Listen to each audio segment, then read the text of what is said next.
Bon alors Jean, on est où là? Bon ben là on est effectivement J'ai l'impression qu'on est un peu dans un dans la cave d'Alibaba. un temple, ouais. Ou un temple effectivement du trial français. Avec toutes ces magnifiques motos. Et là des milliers de pièces pour remettre en état toutes les motos anciennes, toutes les Donc années. là c'est un peu plutôt dédié à l'ancienne, hein. Ouais, motos des années. Et on trouve encore pas mal de pièces 50, 60 au niveau ans. des anciennes, hein. Alors il nous le dira tout à l'heure, Charles, mais des références, il y en a carrément des milliers là. Très très bien répertoriés. Il suffit de dire je veux ça, hop, et on voit Charles qui va dans les rayons et qui va nous les chercher. Si on veut Regarde, une pièce bulle, hop, on la trouve. Ouais, regarde, mais là-haut tu as même des roues de Merlin, donc tu vois, c'est pas des trucs qu'on trouve partout ça. Hein. Ah ouais, effectivement, ouais. Les roues à bâton là. Ouais, c'est ça les roues à bâton. Ah ouais, effectivement là. Ouais. Alors regarde-moi le stock de. Donc je sais pas si on trouve encore des garde-boue alu. Ah oui, bien sûr, bien sûr. Si. Ouais, ça se trouve encore.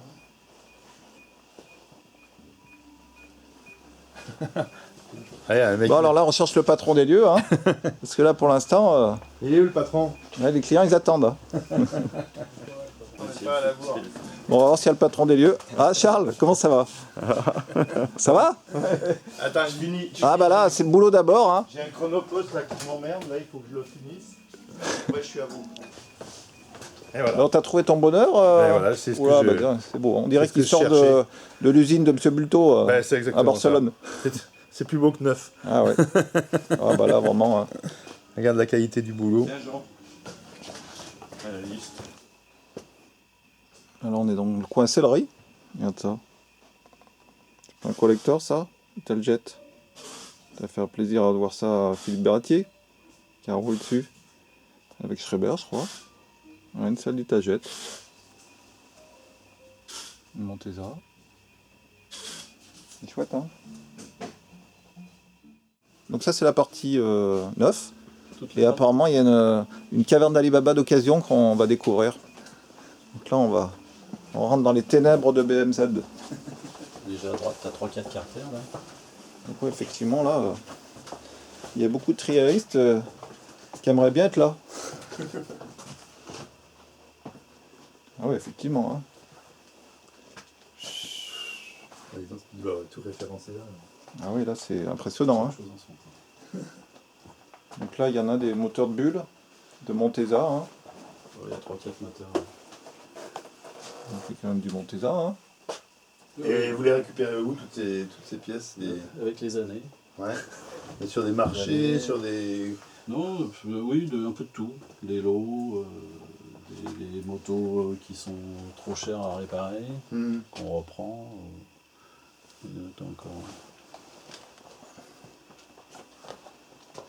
Encore quelques pièces.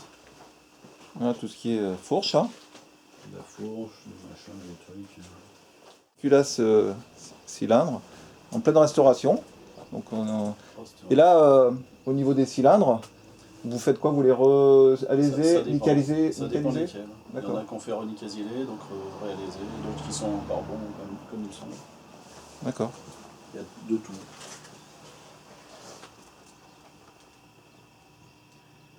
Donc là c'est la réserve. Donc je retrouve des Bing, des Hamal, c'est ça? Ah, il y a de tout. C'est ça, c'était vraiment un peu du Delorto aussi. Puis là on voit du Bing au bout là-bas. T'as un peu des roues, mais c'est. Il faudra repasser dans 2 ans. Une mine de manteaux, il y en a des manteaux. Donc les Bétor, hein, c'est ça hein. Il y a de tout, il y a des belles saloperies, il y a du beau matériel. Il faut trier, c'est énormément de temps. Ah bah, on se rappelait les Bétor, bon, ils n'avaient pas une durée de vie très élevée. Hein, au niveau du joint. Ils ont évolué un petit peu parce que ça existe encore. Ah ouais. C'était l'époque des 2 jambes, comme on dit, des amortisseurs. Des Hein. amortisseurs.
Bon, Charles, il n'y a pas que de la pièce, hein, il y a aussi un peu de la documentation.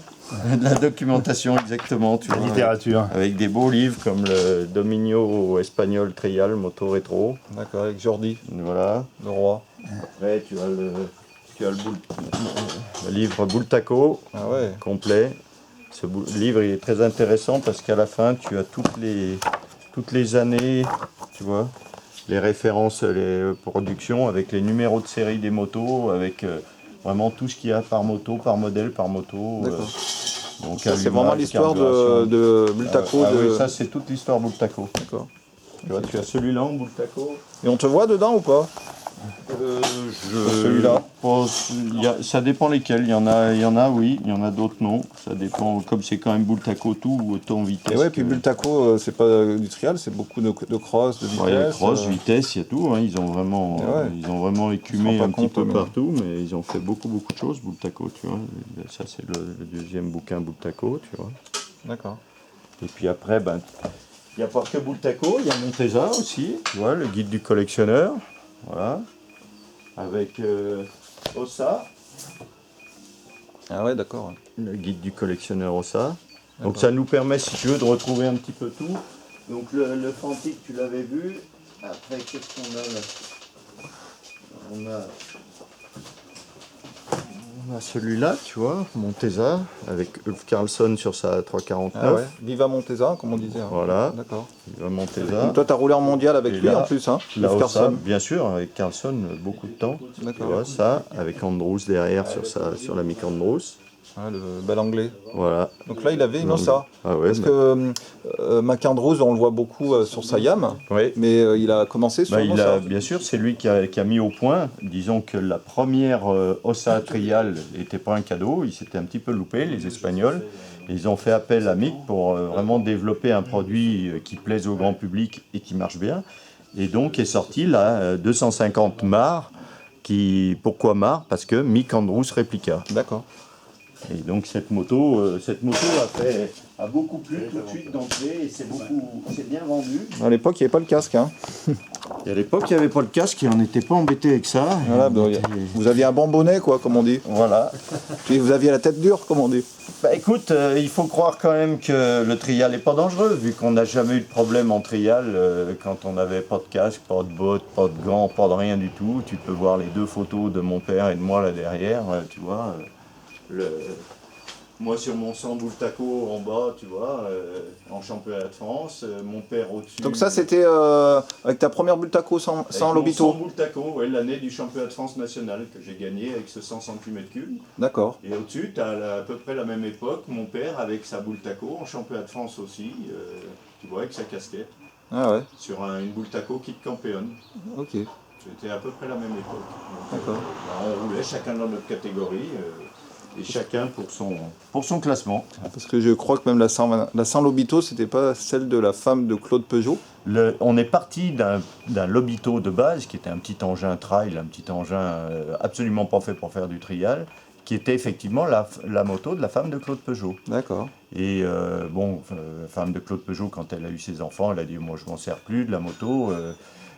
Et Claude Peugeot a eu l'idée avec mon père en se disant « tiens, on pourrait peut-être faire une petite moto pour Charles ». Parce que toi, t'en avais marre de la mob. Le 50 Peugeot, il commençait à être un peu limite, j'avais 16 ans, et je passais partout avec le 50 Peugeot, mais j'aurais bien voulu un peu plus de chevaux, tu vois. Et le 100 est arrivé à point. D'accord, ouais. Et c'est le après, début de l'aventure. Voilà, j'ai doublé le nombre de chevaux, c'est-à-dire que je devais avoir 3 chevaux fiscaux, et encore quand il était en forme sur 3 chevaux, pas fiscaux, 3 chevaux, la vraie puissance, sur mon petit 50 Peugeot. 3 chevaux au moteur, hein, la sortie de boîte, la roue arrière, à mon avis, il devait en rester 2. Le 100 Bultaco, j'ai dû arriver à 10 chevaux péniblement. Après, quand je suis passé à la Sherpa qui avait 20 chevaux, Voilà, la révélation. ça a été le vrai bonheur. Et du coup, j'ai fait un bond en avant, si tu veux. Mais ouais. Bon, on va aller voir le bureau alors. Ben oui, si tu veux, on va monter là-haut. On va ranger ces petits livres. Ah oui, je t'ai amené ce tiroir-là, tu vois, c'est marqué Bultaco. Tu as quand même des catalogues, tu vois, de la Bultaco 4 vitesses. Ouais, avec Là, vitesse, celle qu'on a vue là, voilà. la première. Là, Voilà, là tu as Alpina Alpina 76, là tu as les Bultaco, les 91, Sherpa T 91, 92. Mais bon, tu vois, Tous les éclatés, ouais. as les éclatés. Celle-là, elle est pas jeune aussi. Hein. Voilà, 2 motos de trial, 2 cross, tu vois, là, t'as l'éclaté d'un moteur de 4 vitesses, tu vois. D'accord, ouais. Bon, ça, c'est des choses qui ont pas de prix, si tu veux, parce que C'est sûr. quand les gens nous demandent, tu vois, par exemple, une vieille Montesa King Scorpion de 250, on a toutes les références pièces, et à côté de ça, tu as la 4RT. Ouais, comme quoi, hein. Tu vois, ça se côtoie Comme quoi, complètement. Là, tu vois, tous les bouquins de Montesa 247, Cota 123. Là, les petits bouquins de Bultaco, comme ça, tu vois, le Lobito, la Matador, l'Alpina, Alpina, ouais. tu vois. Ah ouais, ok. Voilà, C'est après. une mine, ça. Hein. Voilà, bah bien sûr, Bien hein, sûr, ouais. regarde, t'as ça, moi j'en ai eu une comme ça, là. Bon, D'accord. là tu finis par la Sherpa, tu vois, enfin tu finis. Même pas, ça c'est encore une autre Alpina. Qui commençait à ressembler à la Sherpa. Les premières Alpina ressemblaient beaucoup aux Sherpa, et plus ça a été, plus ils ont essayé de faire une moto vraiment intermédiaire entre l'enduro et la trial. Ils étaient pas en retard là-dessus. Hein. Donc voilà, tu vois, tous ces tiroirs là, je ne vais pas dire ça vaut de l'or, mais pas loin parce que. Ouais, on voit. Je sais pas pourquoi. Je peux pas ouvrir, mais plus. Donc là, on voit Charles Coutard. Hein. On voit Donc bien avec le bonnet, parce qu'à l'époque, c'était bonnet obligatoire. Donc ça, c'était, on voit tes titres 71, 72, 73, 74. Voilà, parce que là, on était en 74. Là, tu vois derrière, là, c'est Monsieur Boulto, le patron de l'usine Bultaco. Monsieur là, quel chapeau? Voilà, qui a le chapeau. Et qui organisait régulièrement des sessions d'entraînement entre tous les pilotes d'usine et où il voulait être présent, il voulait voir un petit peu comment ça évoluait. Et donc là, ce jour-là, il devait y avoir Martin Lampkin, Ratmel, Westerinen, Ignacio Bulto, je pense, à l'époque, en Espagne. Et on passait 2 jours avec lui, il nous regardait faire, on mangeait ensemble à midi. C'était quand même très convivial et familial. Et on sentait que on bossait, on s'entraînait pour quelqu'un, pour Monsieur Boulto, pour une marque. Qui était un passionné, quoi. Qui était un passionné et qui faisait pas simplement de nous donner des sous pour courir, si tu veux. C'était vraiment très très sympathique. Parce que, par contre, ce qu'on peut remarquer, c'est que Charles, il est à côté de Tony Bou. Hein. Oui.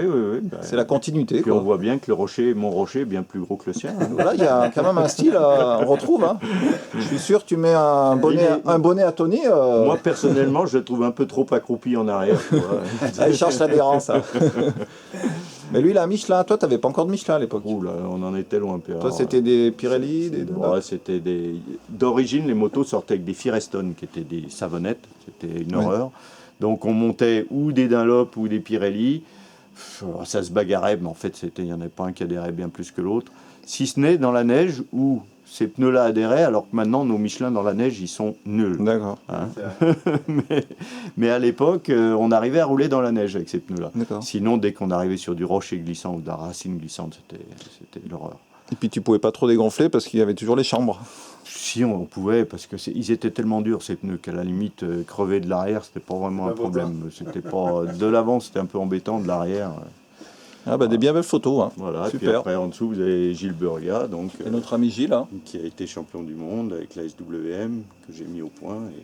C'était aussi une continuité. Hein, c'est une moto que tu as mis au point, et puis après Gilles est arrivé en 81. Voilà, disons que Gilles a pris la moto, il m'a dit elle va bien, et puis voilà. En plus, il était jeune, il ne se posait pas de questions. Voilà, moi je me posais toujours des questions, est-ce qu'elle est bien au point, est-ce qu'il ne faut pas encore modifier ci, modifier ça. Gilles est monté dessus, il a été champion du monde, donc c'était validé, elle était bonne. Mais c'est une belle concentration pour toi, d'avoir fait une moto qui... Oui, parce que j'ai l'impression d'avoir perdu quand même l'année ou les 2 années où j'aurais pu être champion du monde. D'accord. J'ai gagné 2 épreuves championnat du monde en 77, en milieu d'année. En fin d'année, l'année suivante, il y a eu 2 années de suite où il y a eu un petit peu un faiblissement des Anglais, une nouvelle génération qui arrivait, et il y a eu un créneau là dont il y a Carlson qui a bien su choisir, Gilles qui a bien choisi aussi, le bon moment où il y avait une transition entre les Anglais et les nouveaux pilotes, et c'était le moment de bien faire. Et moi, j'avoue que j'ai passé 2 ans à travailler comme un fou sur cette SVM. Peut-être que j'en ai fait trop, il y en a qui ont dit que j'ai trop travaillé, qu'en fait elle était peut-être suffisamment bonne dès le départ. N'empêche, on a fait une bonne moto, la preuve, Gilles a été champion du monde avec. Quand on l'essaye maintenant, on dit toujours que ça va très bien. Et j'ai pas perdu mon temps, mais j'aurais peut-être pu faire mieux en mondial ces 2 années-là. Surtout que ces 2 années-là, Bultaco a vraiment fait la bonne moto. Ils avaient D'accord. le super produit. Bon, Après, avec on des peut toujours regretter, Ouais. mais bon, moi je regrette pas spécialement dans le sens où Ça a été une belle expérience. ça a été une belle expérience et puis que j'aime bien mes SVM maintenant aussi. Hein. J'ai mes Bultaco. Ouais, puis je mes crois que tu SVM. avais gagné avec la SWM en Italie. Ouais. Donc ça devait être un grand La moment. première fois qu'une moto italienne gagnait en Italie, et donc bon, c'était sympa. Hein. Il y avait du monde en plus. Là, ils ont dû t'offrir les pastas le soir. Hein. Ouais, non, ça a été très sympa. Il y a eu une bonne ambiance. Puis très beau trial. C'était un trial de montagne qui était superbe. C'était tout de la zone vierge. C'était pas un terrain qui était utilisé. Ils avaient ouvert ça que pour cette année-là. Et je me souviens notamment d'une zone qui était que en montée, une grimpette, mais où on montait très très haut. Et à fond de 3 et il fallait enchaîner, mais c'était départ en bas, arriver en haut, et on n'avait jamais vu ça, c'était vraiment une super zone, tu vois. D'accord. Et toutes des remontées dans des ruisseaux, bien sûr on n'a plus le droit de faire maintenant, et des zones qu'on a découvertes, tout le monde du trial a découvert ce coin-là, et c'était superbe. Et comme j'aimais bien la montagne, je me suis... Donc c'était 77, 78, c'est ça? Ça a été 79. 79, 79. 70, 78, 79. D'accord.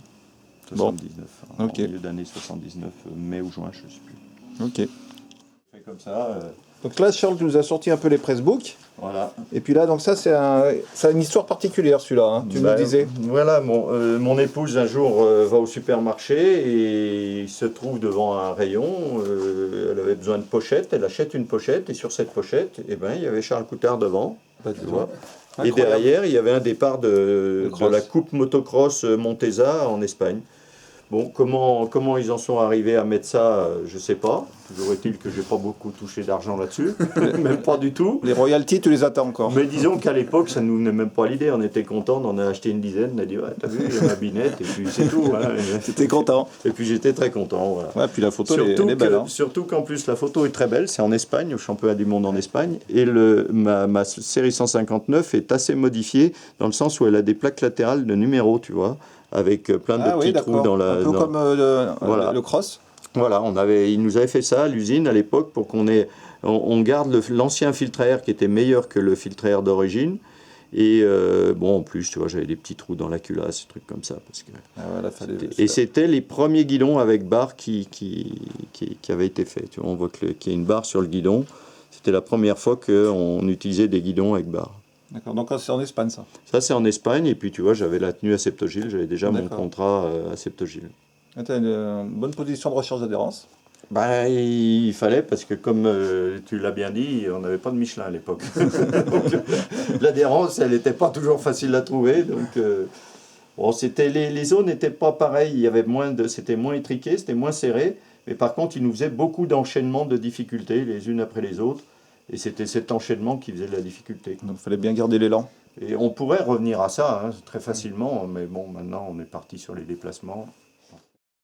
Alors Charles, tu nous as sorti tous tes pressbooks, Voilà. C'est ça, hein? Tous les pressbooks, avec que bon, si tu veux, le premier qui a été refait parce qu'il était tellement fatigué que je viens de le refaire, donc avec une enveloppe toute belle. Donc tu vois, ça c'est le premier. Donc ça, on regarde le premier, c'était là où tu étais déjà en vélo. Alors j'ai commencé avec un petit vélo à faire des gymkhana, tu vois, un gymkhana dans la région parisienne. Donc c'est qui consistait à passer, tu vois, entre des quilles, à monter sur une bascule, tu vois, à tenir un œuf dans une cuillère, par exemple, la bascule ici. Donc ça a été les débuts. C'était les premiers trial indoor, là. Ouais, voilà, dans les années 59, on appelait ça du gymkhana, tu vois. Et le gymkhana se faisait en vélo, en moto. Donc là, tu vois, j'étais dans la région parisienne. Et là, j'avais gagné, en 64, un gymkhana, un slalom gymkhana, avec mon premier 50 Peugeot. Ah, ok, ouais, année 64. Et tu vois, ce jour-là, j'ai couru en short, sans casque, en short, mon petit gymkhana.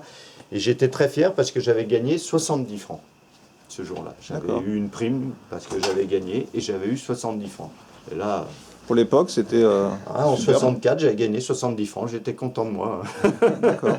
Donc, Avec mon petit short sur ma petite 50 Peugeot, tu vois. donc ta 50, on va la voir aujourd'hui ou Oh, pas tu vas la voir, oui, mais tu vas la voir dans cette version-là, c'est-à-dire une version un petit peu plus améliorée. D'accord. Tu vois, avec une fourche Bultaco devant, enfin une fourche Bétor. Donc là, on voit, c'est Claude. Là, je suis avec Claude Peugeot. Là, tu as Jean-Claude Killy qui est derrière. Et ça, c'était au Chamois, au-dessus de Val d'Isère. Une grosse manifestation de motos de route où on nous avait demandé de faire un petit peu une démonstration de trial. Bon, là après, on passe à la période du Lobito. Donc là, c'était le championnat de France. Puis on voit déjà là que championnat de France à l'époque, c'était Christian Rayer. Christian Rayer en inter, avec mon père qui était souvent deuxième derrière lui, et puis moi en national. Donc on était les deux indéboulonnables. Ah ouais. Et puis là, tu vois, on voit que j'ai eu une coupe remise par le président de la fédération. Et on met le présent Gordon Farley, l'avenir Charles Coutard. Et Gordon Farley, c'était un peu mon idole à l'époque. Il avait un bonnet à damier. Et c'était un grand gars, très sec, et qui était un peu appelé l'homme caoutchouc, tellement il était souple sur la moto. Et il a été champion d'Europe avec la Montesa, la Cota Montesa. Et c'était un garçon que j'admirais beaucoup. Donc j'étais tout content qu'on parle de Gordon Farley et de Charles Coutard. Et puis après, on est passé à la Bultaco, la 250 Sherpa, le modèle 49 dans les années 70, la même que je suis en train de refaire actuellement. D'accord. Je suis en train de m'en remettre une en état. Et là, tu avais refait Donc de une moto revue. couverture de moto revue, oui, en 71. Donc ça, c'est la première Sherpa avec le kit, ce qu'on a appelé le kit Campeon. C'est-à-dire que par rapport à la Cota 49, l'usine envoyait un ensemble selle-réservoir d'une seule pièce avec un pot d'échappement qui descendait et ça modifiait complètement la moto. Donc, D'accord. et après, les motos sont sorties de série en kit Campeon. Encore Coutard. Voilà. Ouais, à cette époque-là, c'est vrai que quand il parlait de trial, j'étais souvent. Ouais, c'était le trial Coutard. C'était souvent moi, oui. C'était un binôme. À cette époque-là, j'étais à l'école encore, puisque j'ai arrêté l'école à 20 ans, mais dans ces années-là, jusqu'à l'âge de 20 ans, c'est-à-dire jusqu'à 72, j'étais pas pilote d'usine, et j'ai été en fait pilote d'usine qu'en 74. Les 2 années 72 à 74, j'avais un contrat avec M. Boulteau où il me prêtait une Bultaco pour l'année. Et si j'étais champion de France, il me laissait la Bultaco. D'accord. Et la première année, j'ai fini vice-champion derrière Rayer. M. Boulteau m'a quand même offert la moto, ce qui nous a permis de payer un petit peu tous les déplacements. Il m'a refait la même condition l'année suivante. Et comme l'année suivante, j'ai été champion de France, donc là, M. Boulteau m'a demandé de passer à l'usine et on a signé un contrat fin 74. Et c'était la belle aventure Bultaco. Voilà, ça a été l'aventure Bultaco et l'aventure trial jusqu'en 1983, quoi, où j'ai arrêté avec la JCM. D'accord. Dernière année avec la JCM. Pratiquement en même temps. Donc là, Coutard, c'est vrai que vous étiez souvent en couverture. Donc là, on voit Claude. Mon père qui a fini vice-champion de France donc en 68. Et donc là, moi, ça c'était en 67. D'accord. Sur le 50 Peugeot. Mais dans ces années-là, on voit bien que on partait chacun de notre côté pour faire notre trial. Et ouais. La photo sur le 50 Peugeot. La célèbre. Voilà. Alors je sais pas si j'arriverai aujourd'hui à vous faire ça parce que mon père hier il n'a pas réussi à le redémarrer. Mais si j'arrive à le redémarrer, on refera la scène. Normalement je devrais arriver encore à me mettre sur la roue arrière avec le 50 Peugeot. C'est encore une couverture. Tu vois, là. On voit des belles couvertures, Charles. C'est vrai que c'est super beau. Et puis même sur moto verte, on voit là. Là c'était avec ça a été la dernière Bultaco que j'ai conduit puisque juste après ça je suis passé sur SWM. D'accord. Donc ça, c'était la première Bultaco avec le réservoir en polypropylène, c'est réservoir en plastique souple. D'accord. Mais pas encore avec le cadre coupé. Donc celle-là, vous avez encore le cadre, donc voilà, il y avait encore le cadre, mais on avait déjà le réservoir polypropylène. Donc c'était une moto. On voit des bien beaux posters. Voilà, ça c'était très très très beau trial à Crozon, presqu'île de Crozon, championnat de France. Pour mémoire, dans cette zone, ce qu'il y avait d'extraordinaire, c'est que c'était une zone qui était au bord de la plage. Au premier tour, on passait sur les rochers, l'eau était 1 mètre plus bas. Et au troisième tour, on roulait, les rochers étaient dans l'eau. Non. Donc on savait qu'il fallait pas trop s'écarter des rochers parce que derrière il y avait un trou d'1 mètre d'eau, tu vois. Donc on était vraiment sur des œufs quand on passait là-dedans, on faisait vraiment attention. Donc là c'est quoi tu dis C'est Urieux Vesterinen. Ouais. Et moi, dans la même zone, au même endroit, simplement lui, il est droit, moi je suis déhanché. Avec les petits drapeaux, hein. Donc lui, il a son drapeau finlandais, moi mon drapeau français, tu vois. On a la même moto, c'est les deux mêmes motos d'usine. Et on se bagarrait tout le temps ensemble. Donc des fois, j'allais chez lui, je le battais. Des fois, il venait chez moi, il me battait. Et on s'entraînait beaucoup, beaucoup ensemble. On s'est déplacés ensemble. Et on en garde un souvenir ému, ce qui fait qu'au mois de juin, je vais chez lui en Angleterre, à Manchester, et on va partir ensemble en camion avec nos 2 motos, faire une course de vieilles motos dans le Yorkshire, histoire de se rappeler les déplacements qu'on faisait ensemble. Il m'a dit la seule différence, c'est qu'on s'arrêtera de temps en temps pour boire une bière. D'accord. Ah bah là faut y être, hein, Jean. Ouais. Tu as noté le rendez-vous? C'est le 9 juin. Ça, c'est Donc, une première page avec une moto qui est très très rare. C'est le prototype Bultaco. L'usine Bultaco avait fait un prototype très court pour concurrencer un peu la Montesa 348. Et cette moto était extraordinaire à conduire, très marrante, mais très instable. On était toujours sur la roue arrière, un petit peu comme une 348 d'ailleurs. Et bon, la durée de vie de cette moto a duré une demi-saison. À la mi-saison, tous les pilotes, on a tous demandé à revenir à la Bultaco. beaucoup plus stable. Et en fait, ce prototype est exactement la même moto que Jean possède actuellement et est en train de refaire. D'accord. Ton 238 Sherpa a repris le cadre de ce prototype qui était un D'accord. cadre plus court, qu'ils ont après sorti que sur la 250 en série. Et la 350 est revenue au cadre plus stable. Bah voilà, j'en sais un peu plus sur ma moto. Voilà, toi, il faut venir ici, hein. Jean a la moto de série qui correspond à ce prototype. D'accord. Voilà. D'accord, donc Jean, si tu pars en roue arrière, c'est normal. Parce qu'elle elle est très maniable, mais moins Elle stable. est très maniable, elle monte très bien les marches, mais par contre, on est vite sur la roue arrière. Mais je dirais que pour les zones de maintenant, les zones où ça tournicote, c'est une très bonne moto. Ok. Oui. Tu nous disais que tu n'avais pas beaucoup de photos, parce qu'à l'époque, on prenait beaucoup de photos. Donc ça, c'est la boîte magique. Voilà, c'est une petite Où boîte. ça, c'était... C'est une petite boîte où j'en C'était ai trésor. quelques-unes, mais tu vois, bah tiens, notamment, tu peux prendre celle-là. Ça, c'est pour moi, c'est le maître du trial. C'est notre maître à tous, c'est Sammy Miller sur son Ariel. Ah ouais, Sammy Miller. Ça, c'est magique. Et Là, on voit aussi, ça donc, nous a tous fait on rêver. voit avec la Montesa, là. Oui, Belle, avec cette photo. voilà, Donc Montesa. Montesa, ça c'était dans les années 81, c'est ça? Oui, 81 exactement. Tu vois, j'ai des photos d'ambiance de stage. Là, des photos avec ma bulle, ma kit Campeon, tu vois. Ça, c'est une photo avec le prototype SWM. Ce jour-là, on faisait des essais Michelin notamment. D'accord, déjà le Michelin. On avait des pneus très particuliers. J'avais des pneus qui avaient un peu des alvéoles. Tu vois.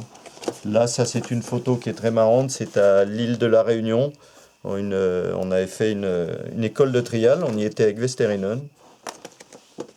Là, c'est une photo où je suis. Donc Charles, là, ouais, c'était à l'époque culotte courte, là, tu étais en vélo, là. Époque culotte courte. Et tu suivais Claude, en vélo. Ah oui, je le suivais en vélo et je courais derrière, j'essayais de... Et là, tu vois, c'est la période d'entraînement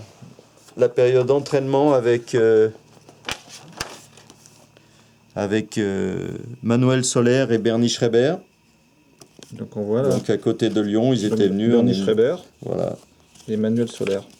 Voilà, on nous voit ici, tu vois, avec la 504 à Septogil, Manuel, Bernie, voilà, Ah ouais, superbe, hein. tu vois. Donc là, c'était une belle époque, hein. Voilà. Donc là, avec la 504, Avec la 504 à injection à Septogil. la Septogil Esso, hein. Voilà. Donc Bernie, ouais, il avait une bulle. Et, Oui, et Manuel bien. Soler aussi, c'est Bah ça, oui, hein. oui, bah là, tu vois, t'as la remorque avec les motos. On venait s'entraîner à Charbonnières, il venait chez moi, on allait dans le bois de Charbonnières. D'accord.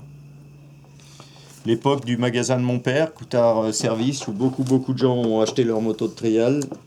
Il faut savoir quand même que mon père recevait les Bultaco, il vendait 300 Bultaco par an à cette époque-là. 300. 300, et il les recevait, et des fois il recevait des camions qui lui amenaient 30 motos d'un coup. qu'on sortait dans la rue comme ça, et puis on les décaissait dans la rue, c'était assez... Et elles partaient comme des petits pains. Et ça partait comme des petits pains, et t'en voyais même en ville, tu voyais des gens qui roulaient avec leur... tu vois, des photos, il faudrait que je prenne le temps de fouiller un petit peu tout ça. Tiens, là, c'est une photo assez marrante avec Loulou Bernardelli, le journaliste, Fred Michaud. Donc ouais, tu nous dis, donc là c'est Jean-Louis Bernardelli. Oui, le journaliste. Fred Michaud, le frère de Thierry, le plus grand frère Thierry, et moi. Donc ça, c'était dans un indoor, hein, on est tous assis à attendre que ça vienne. Parce que c'était le début aussi des trials indoor. C'était le début des trials indoor, ouais.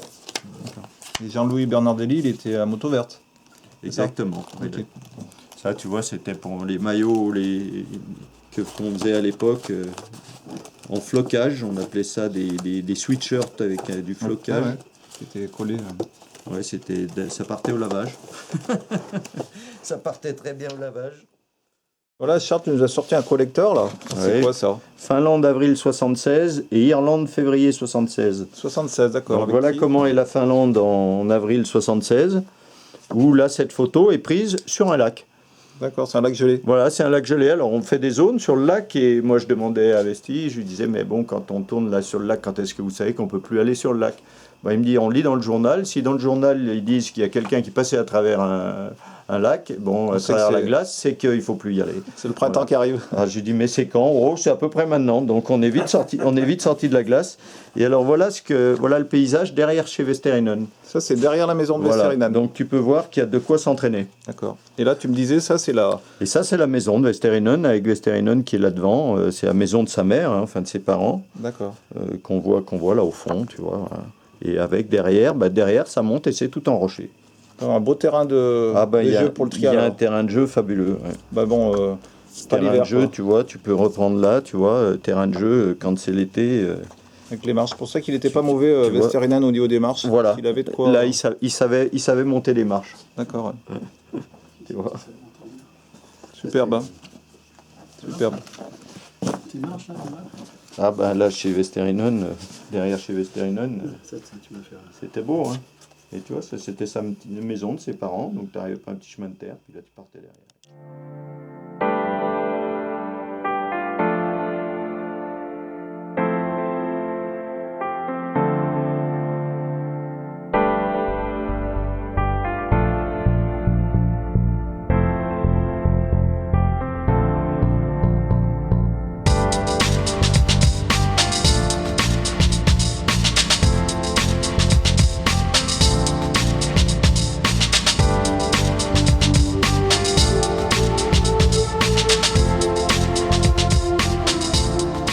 Alors Claude, ça va? Bonjour. Et qu'est-ce que tu nous amènes? Des motos. Ah, d'accord. C'est drôle, hein? Ah, superbe. On est gâtés, Jean, hein? Ah oui. La Greaves et la célèbre mob. Hein. Tout un parcours, ça c'est le début. Hein.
Claude, bonjour.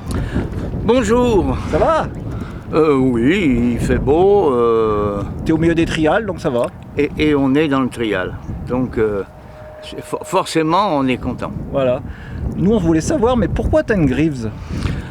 La Greaves a été ma première vraie moto de trial. Au début, je m'étais fait un Bizza, comme tout le monde, qui était un machin pas très... Et puis, après avoir mis un petit peu de sous de côté, je me suis acheté une Greaves. Mais c'est pas celle-là, parce que la Greaves, je l'ai tenue 2 ans, et après sont arrivés les Bultaco. Et après, Bultaco, amitié avec Bultaco, tout ça. Mais pendant toute la période où je faisais vraiment du trial, je parlais toujours de ma Greaves en disant que, et c'est vrai que c'est une moto qui est lourde, mais qui a des choses très bonnes. Donc là, c'est quel cylindré, Claude? 250, mais longue course. C'est-à-dire que ça fait un moteur excessivement souple. D'accord. Et donc je l'ai soigné, je la bichonne parce que non seulement j'ai retrouvé une Greaves, mais c'est mon fils qui me l'a ramenée d'Angleterre. Donc ça... Voilà. Et alors, je dois dire quelque chose, c'est que mon petit-fils, quand il regardait cette moto, cette vieille moto, il rigolait, il disait « Pop, qu'est-ce que c'est que ça ?» Et puis un jour, il a voulu aller faire des photos avec un ami, tout ça. Je lui ai expliqué 2-3 choses, je le sentais encore assez étonné de dire oui, je vais pouvoir faire ça. Et quand il est revenu au bout de 4-5 jours, c'est tout juste si on pouvait l'enlever sur la moto. Le plus étonnant sur cette moto, c'est cette fourche à balancier qui, quand on est de ma génération, on se dit oh yo yo le système. Et en fait, c'est hyper progressif et très plaisant. Et il y a surtout un moteur qui, même en deuxième, marche très bien. On a pu le voir dans les photos, notamment que Jean a mis sur le site. C'est un moteur longue course. Et j'ai pris, très souple. J'étais vraiment effrayé à l'idée de prendre cette moto. J'avais toujours refusé à mon grand-père. Ce jour-là, j'en avais besoin. J'ai pris énormément de plaisir. On a bien vu les photos qu'il y avait dans le ruisseau. Ouais, on a vu les photos là. Ouais. Et bah, le ruisseau, à la fin, on m'a dit qu'il fallait partir parce que j'arrêtais pas dans le ruisseau en première, en deuxième, en montée, puis la marche. Il faut que tu montes jusqu'en haut du ruisseau là-haut. La marche de plus en plus à droite. Moi, j'y suis monté. Okay. Voilà. Bah merci Claude. Elle est belle. Ah, elle est bien entretenue. Hein.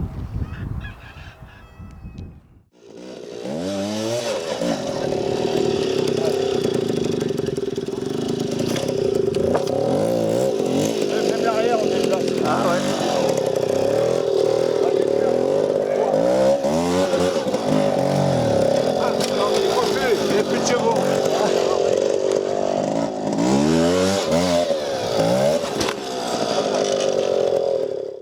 En fait, effectivement, je l'ai essayé, j'ai calé 15 fois en 5 mètres, donc ça m'a énervé, j'ai posé l'engin dans un petit coin, puis j'ai dit, ça c'est nul. Puis je suis revenu après, parce que je suis un petit peu têtu quand même, et puis je voulais voir quand même si ça marchait. Et à force d'essayer, j'ai bien réussi à débrayer, passer la première, rouler un peu, et puis un petit peu mieux, puis un petit peu mieux, puis effectivement, à la fin, je me suis dit, c'est quand même sympa. Ouais. Mais quand je suis rentré, alors papa me dit bon, alors j'ai vu que le réservoir est vide. Je dis oui, c'est bien. Oui, mais on peut pas faire du trial. Je dis c'est pas possible, c'est pour aller sur la route. Je veux pas aller sur la route. Et c'est à ce moment-là que papa l'a pris, a été chez Peugeot et qu'ils ont commencé à modifier, à rehausser, à mettre un pot d'échappement rehaussé, mettre un grand guidon. Donc ça, on l'envoie maintenant. Surtout faire ça, c'est-à-dire mettre 80 dents à l'arrière. Pour pouvoir grimper un petit peu, parce qu'avec la démultiplication d'origine, je montais nulle part. Il faut savoir qu'il y a 3 vitesses là-dessus et qu'il y a 3 chevaux. D'après eux, mes 3 chevaux en sortie de pignon, de sortie de boîte. C'est-à-dire qu'à la roue arrière, après être passé par la chaîne et la grande couronne, s'il en reste 2, on est bien content. Avec 2 chevaux, tu vois, il faut quand même un petit peu modifier l'engin. Et comme l'engin était quand même très bien, au niveau géométrie, très bien fait, parce qu'on avait rentré un petit peu l'angle de chasse, on avait fait 2-3 trucs comme ça, je m'en débrouillais bien. En plus, je pesais 30 kg à l'époque. Bon, donc, effectivement, et j'ai gardé cet engin de l'âge de 12 ans, à peu près 11-12 ans, jusqu'à l'âge de 16 ans, sachant qu'à l'époque, il y avait une licence cadet débutant qui permettait de courir en compétition à partir de 14 ans. de 14 à D'accord. 16 ans, avec un 50. Ok. Donc bon, j'ai roulé de 12 à 14, j'ai fait mes premières classes en suivant tout le monde, en essayant de suivre, de faire ce que faisaient les autres. Mais quand on allait à Pézé-en-Croix, tu Voilà, savais, et quoi. puis après, après j'ai pu courir vraiment en D'accord. compétition de 14 à 16 ans avec ce petit 50 et même gagner des trials, gagner en national à Nemours. Donc Ok. voilà, c'est vrai qu'à la fin, quand j'avais 16 ans, je faisais des trucs extraordinaires avec ce petit 50 que je ne pourrais pas refaire maintenant parce que j'étais léger, mais j'étais affûté, je le connaissais par cœur. Et j'ai vraiment un très très bon souvenir de ce petit 50. J'aurais pu mettre un moteur de Flandria ou de Kreidler dedans, j'aurais bien aimé. Mais bon, parce que nos amis belges avaient une catégorie 50 et eux ils roulaient avec des Flandria et des Kreidler qui avaient 5-6 chevaux et là bon, c'était...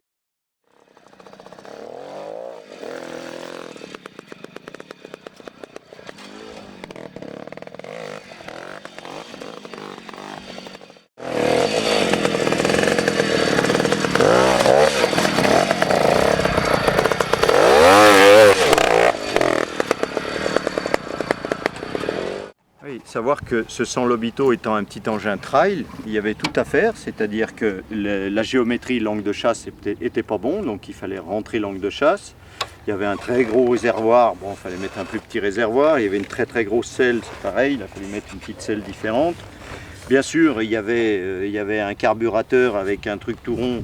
Bon, on a fait une protection pour que ça soit un petit peu plus étanche. On a modifié bien sûr la position des repose-pieds. Les repose-pieds étaient très en avant, il a fallu les mettre en arrière.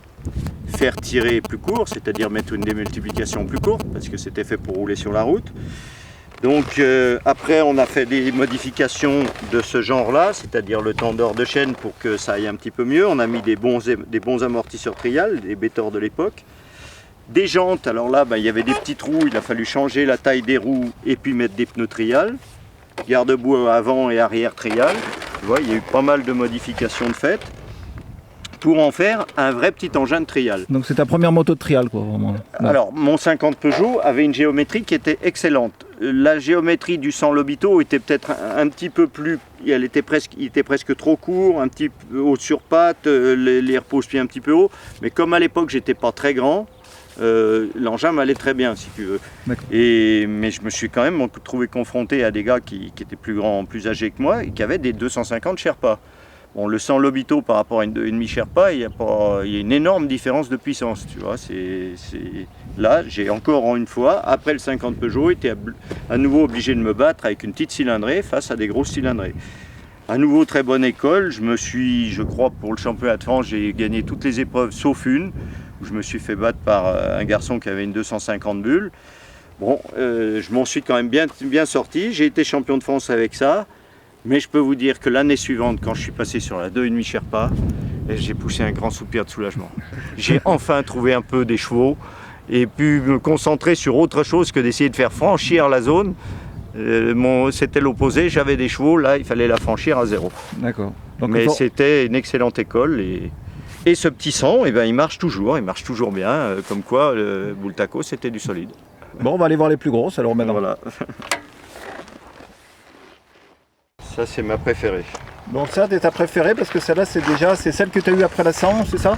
Ah non, alors Non. après le 100 Lobito, non, il y a eu beaucoup de motos différentes. Il y a eu la Bulle, la série 49, après il y a eu les 91, 92. Chaque année, ils changeaient. Chaque année, ils ont changé et ça, c'est la série 159, c'est les motos des années 75. D'accord. Donc c'est C'est, avec je dirais, celle-là que tu as gagné voilà. les US? Avec celle-là, j'ai gagné US et Canada, D'accord. donc en 77. Et il faut savoir que cette génération de Bultaco, c'est celle qui a été le plus vendue en France, a été le plus diffusée. Je crois qu'à l'époque, tout le monde avait une 159 ou sa petite sœur, la 158, la même que Jean, qui était le modèle, la même moto mais un peu plus courte, qui nous avait servi de prototype. Donc, de l'autre côté, tu vas nous montrer. Donc cette moto, si tu veux, est par rapport à toutes les autres motos, et notamment la moto qui lui donnait du fil à retordre, c'était la 247 Montesa, puis après la 348. La 247 Montesa était un peu comme celle-là, c'est-à-dire une moto très stable. La 348 était une moto très très maniable, courte et maniable. Le gros atout de cette moto, c'est sa stabilité et sa possibilité de se mettre très en arrière pour avoir l'adhérence sans avoir l'avant qui part dans tous les sens. Et comme son centre de gravité est vraiment fabuleux, tu sens que le poids est très bas et tu sens pas le poids de la moto, tu arrives vraiment, enfin moi j'arrivais et c'est ce qui a fait un petit peu ma marque de fabrique, c'est que je me déhanchais, j'arrivais à me rattraper, à me sortir de certaines situations, simplement en me déhanchant. Et en rattrapant une situation perdue, en allant chercher les fesses ici, les fesses là-bas, en me déhanchant avant, arrière, j'arrivais à récupérer des situations impossibles, chose que je n'ai jamais pu refaire sur une autre moto. Donc c'était vraiment ce châssis-là me convenait à merveille. Et de l'avis de tous mes camarades trialistes de l'époque qui ont roulé sur les Bultaco, c'était effectivement, même Vesterinen le dit aussi, ça a été notre modèle mythique, notre modèle avec lequel on s'est le plus amusé et où on a senti qu'on progressait le plus. Moi j'ai vraiment fait des entraînements de folie avec cette moto, à passer des journées entières et à me régaler et à avoir vraiment beaucoup de plaisir à m'entraîner beaucoup dans des trucs très durs et à réussir à passer. J'ai pas eu ça avec d'autres motos.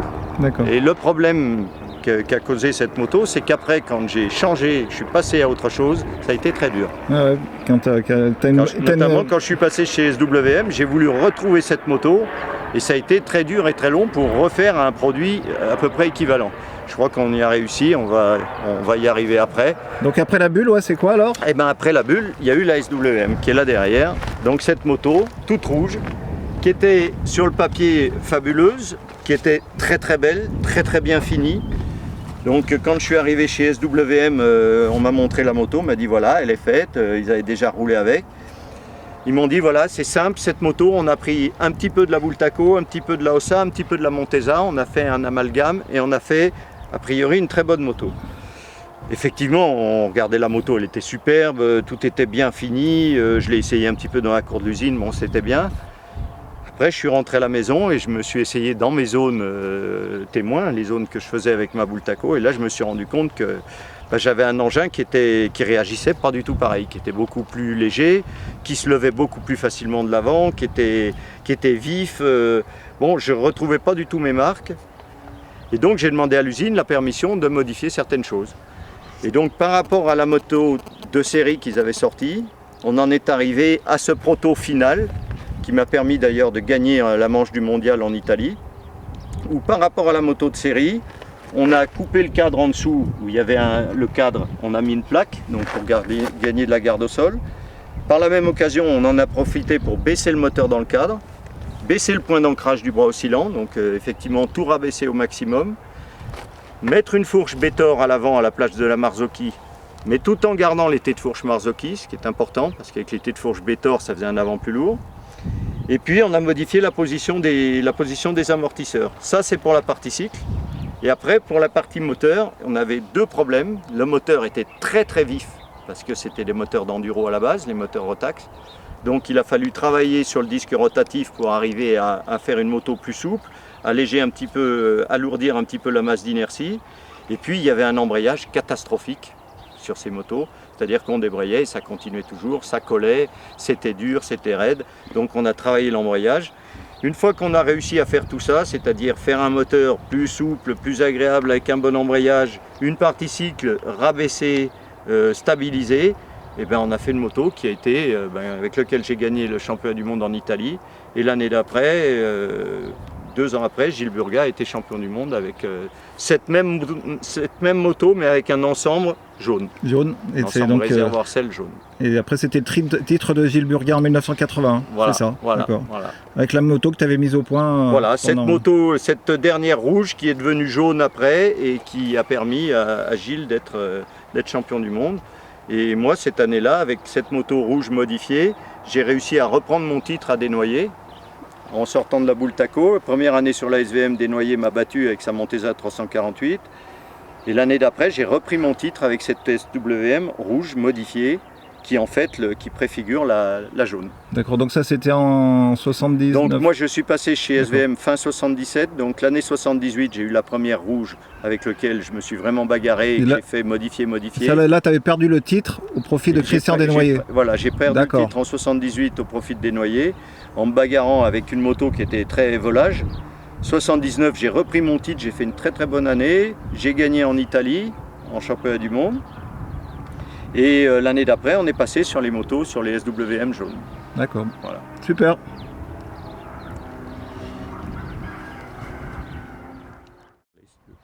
Donc ouais, Charles, alors, après donc la SWM, on voit une bulle, mais normalement il devrait y avoir une Montesa. Exactement. En milieu d'année 1980, je suis parti de chez SWM où bon, j'avais l'impression que j'étais arrivé au bout de mon développement de moto et que je progressais plus. Et j'avais envie, on m'a fait une proposition chez Montesa pour partir faire une école de trial au Chili et puis finir la saison de championnat du monde avec eux et faire toute l'année suivante donc le championnat de France et le championnat du monde. Donc j'ai commencé avec une 349 rouge, les toutes premières 349. J'ai fait, je crois, Finlande, Suède, les 2 dernières épreuves du mondial. Je suis parti au Chili donc, pour faire cette école de trial. Et l'année d'après, j'ai eu, avec Manuel Soler, un prototype 349 blanc, une très très bonne moto, une excellente moto, avec lequel on a très bien roulé avec Manuel, où j'ai très bien roulé en Écosse l'année où Gilles, en 81, l'année où Gilles a gagné en Écosse, moi j'ai fini 4e. Et j'ai failli gagner, on s'est bagarré avec Gilles toute l'année où donc il a été champion du monde. On s'est bagarré en championnat de France jusqu'à la dernière épreuve. Et c'était un coup lui, un coup moi. En mondial, je l'avais pratiquement battu en Amérique, il me bat au nombre de 0. Donc vraiment, j'avais repris du poil de la bête sur cette Montesa. Et j'ai beaucoup apprécié cette moto, qui était un prototype et que l'usine a repris en fin d'année. Donc ça te faisait un break Oui, ça m'a permis d'oublier un peu la SVM, les modifications. Je ne pensais plus que modifications. J'étais tout le temps en train de me dire, là, il faudrait peut-être reculer l'air pousse-pire, me faire ci, faire ça, faire ça. Là, je suis parti sur une moto qui était bien développée par les Espagnols, qui marchait bien. Je ne me suis pas posé de questions et j'ai très bien roulé. D'accord. Et ce qui m'a permis, en fin d'année, l'usine Bultaco ayant un peu des soucis, de revenir chez eux pour essayer de les aider à vendre cette Bultaco bleue et blanche, la 340, le dernier modèle de Bultaco.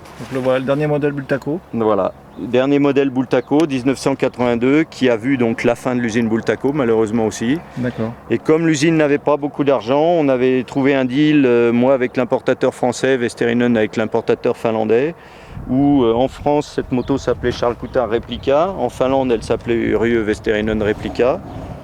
Et puis on avait des primes sur les ventes de motos. On avait un pourcentage par vente de motos dans chaque pays.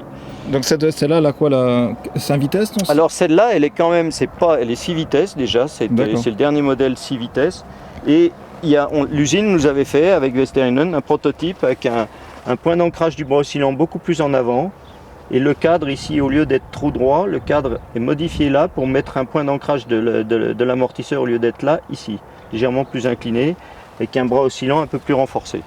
D'accord. Donc cette moto avait une modification de suspension à l'arrière qui changeait beaucoup les choses. Et en plus de ça, avec Vesterinen, on a été en Hollande, chez White Power, et ils nous ont fait vraiment des amortisseurs sur mesure. Et là, je crois que j'ai jamais eu d'aussi bons amortisseurs que ça.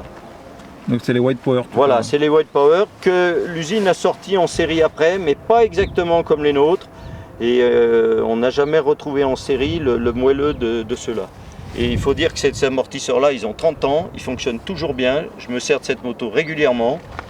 Je l'ai prêté à Vesterinen pour faire les vieilles tiges 2 années de suite. Berlatier a couru au Ventoux l'année dernière avec moi. On a gagné, moi avec la SVM, lui avec la Bulle. Donc c'est une moto qui aime bien gagner, qui marche très très bien et qui est certainement la plus aboutie de mes Bultaco. C'est la moto la plus performante des Bultaco. D'accord, en plus on voit un bon logo. Hein. Ah, le Charles Coutard Replica, voilà, c'était d'origine, il y avait ça sur toutes les motos vendues en France étaient vendues avec ces 2 autocollants là et celui sur le réservoir ici. Et il faut savoir que c'était quand même la première Bultaco qui avait le sélecteur à gauche et la pédale de frein à droite. Alors que normalement, c'était pas comme ça d'origine. Une Bultaco, pour que ça soit bien, il fallait qu'il y ait le sélecteur à droite et la pédale de frein à gauche. Voilà, là c'est le montage c'est le montage conventionnel comme toutes les autres motos et comme les motos de maintenant. Super. Voilà, on fait le pouce comme ça. Voilà le pouce. L'ensemble là, l'ensemble est complet là.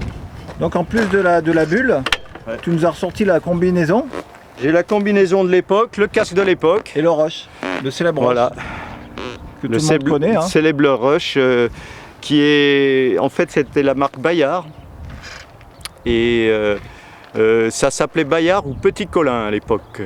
Et ils sont venus me trouver un jour en me disant voilà on veut sortir un petit casque qu'on vendra surtout pour les mobylettes dans la rue.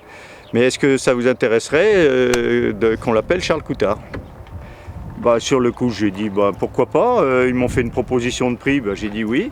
Et ce casque s'est vendu à des milliers d'exemplaires et m'a permis c'était vraiment un bon sponsor, m'a permis de bien gagner ma vie et mettait bien du beurre dans les épinards. Parce que les déplacements, ça coûtait très cher.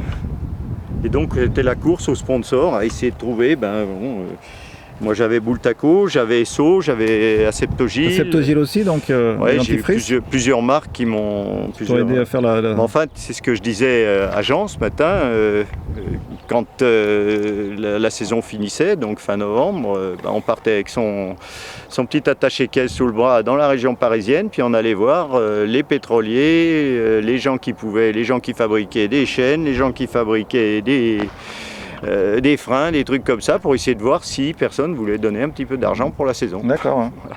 Donc parce que depuis le San Lobito après, c'était ton métier le trial, hein. C'est ça, hein. Ça a été mon métier quand j'ai eu 20 ans. J'ai fait des études tardives jusqu'à l'âge de 20 ans. J'ai passé mon bac et après mon bac, donc j'ai attaqué vraiment la saison. J'ai passé mon bac en mai, je crois, et au mois de juin, M. Boulteau me faisait signer un contrat. Donc juillet 72, mon premier vrai contrat de trial où je pouvais en vivre. D'accord. Donc j'avais une prime de départ, une prime en début d'année, et après j'avais des primes de départ pour chaque trial, c'est-à-dire des primes de déplacement, et puis après il y avait des primes d'arrivée en fonction du classement, et une prime en fin d'année pour le titre de champion de France ou le titre mondial. D'accord. Voilà.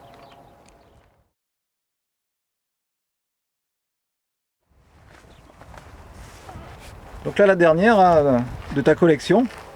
Donc ça, on peut pas passer à côté. Hein. Donc c'est la JCM. JCM qui veut dire Joël Corroy Moto. Joël Corroy Moto. Donc la moto française. Voilà, alors il y en a qui étaient des méchants, qui disaient j'y crois moyen. Mais bon, moi je voulais y croire, Ouais. Avec Joël on voulait y croire. Joël, ça fait des années que je le connaissais et on en a parlé tout à l'heure, avec mon 50 Peugeot, j'allais le voir, déjà il bricolait des motos dans son garage. Il bricolait des 175 Peugeot, une année l'hiver elles étaient en version trial, l'été en version motocross. Après il a monté son magasin de moto et puis un jour j'étais sur ma Bultaco, je passais chez lui en rentrant de Finlande et il me dit écoute j'ai l'intention de fabriquer une moto de trial, est-ce que tu voudrais être mon pilote?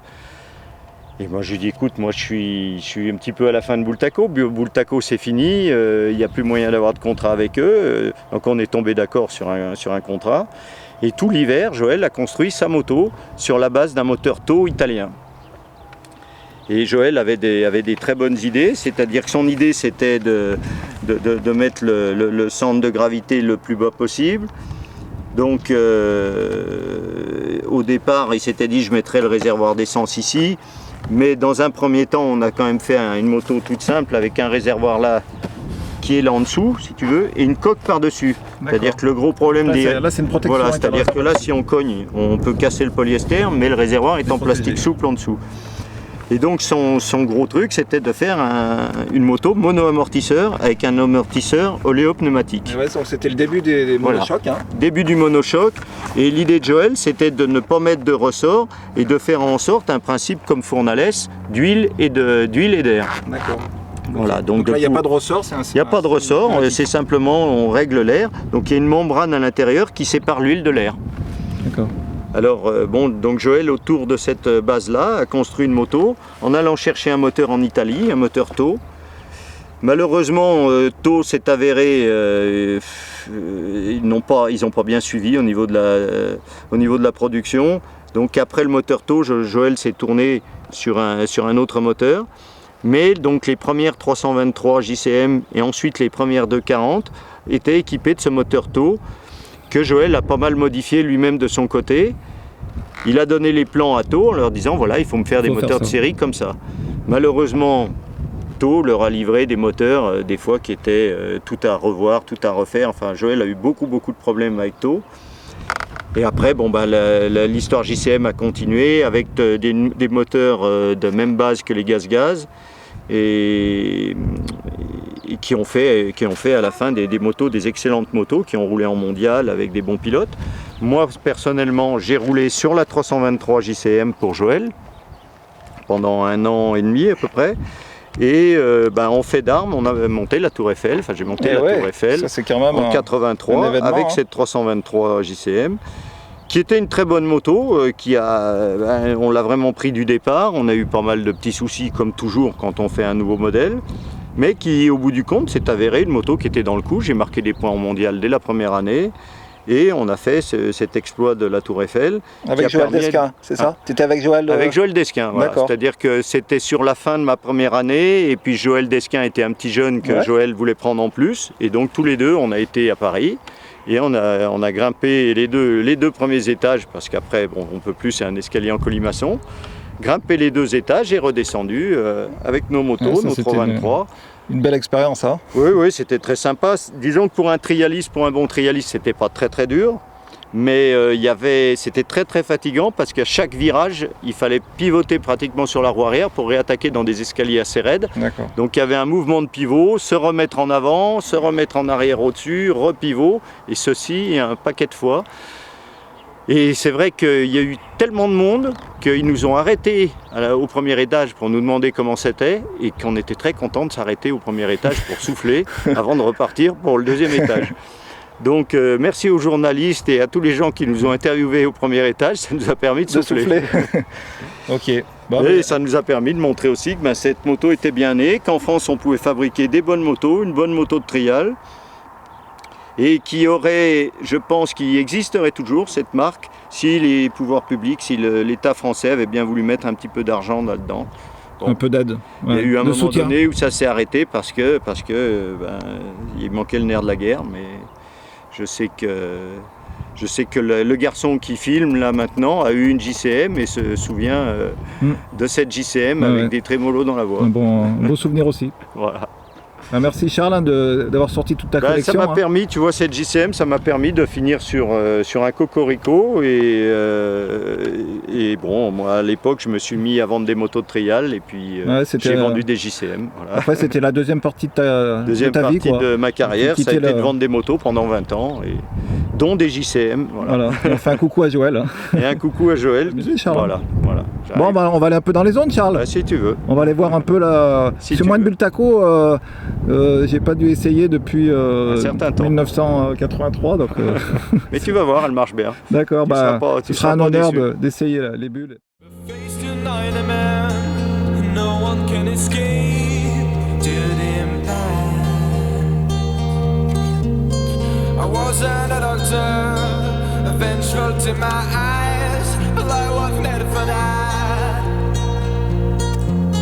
Killing for money stuff, bullshit's all I know. Oh, I've paid the price.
It's not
Bon bah Charles, hein, une ancienne ou une nouvelle, hein, t'es toujours avec une trial. Ça fait toujours plaisir. D'accord, ben encore une super journée que tu nous as fait passer. Hein. J'espère, hein, tu sais que pour moi c'est partagé complètement. D'accord. Bon, C'est beaucoup de plaisir de faire ça avec toi, notamment avec toute l'équipe de Trial-Club. Et bah oui, comme vous le voyez, j'ai 60 ans, mais j'ai toujours autant de plaisir à faire du trial. Donc on se donne rendez-vous dans 10 ans? Voilà, dans 10 ans. Bye Charles. Allez, ciao.